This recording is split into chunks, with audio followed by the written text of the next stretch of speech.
الركراكي كيضيع الربحة بطريقة غريبة، وتغييرات كطرح 1000 سؤال، تعادل بطعم الخسارة ضد مالي، وفضيحة تكتيكية في تيران مولاي عبد الله.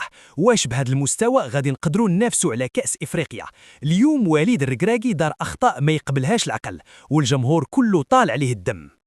المصيبه بدات فاش تراجع المنتخب اللور في الشوط الثاني بشكل غير مبرر. كنا رابحين بيت واعر ديال ابراهيم دياز، وكان الماتش في يدينا ومتحكمين فيه، ولكن بسبب هذا التراجع خلينا ماري يثقوا في راسهم ويفرضوا اللعب ديالهم علينا.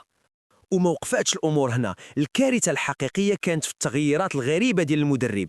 كيفاش تخرج احسن لاعب في الفرقه اللي هو ابراهيم دياز، وتدخل عبد الصمد الزلزولي في وقت حنا محتاجين شكون يشد الكره ويقتل الريتم.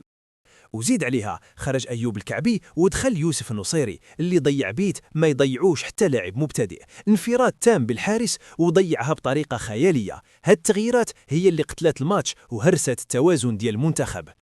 وزيد على هاد الشيء خط الدفاع اليوم كان مهزوز بزاف. جواد الياميق دار خطأ بدائي وتسبب في بينالتي فابور المنتخب المالي اللي ماركاه المهاجم سينايوكو بكل برود الدم. واش بهذا الدفاع المرتبك غادي نواجهوا منتخبات كبار بحال السنغال ولا نيجيريا؟ راه عيب وعار نضيعوا 2 نقاط بهذه الطريقه الساذجه وحنا منظمين البطوله.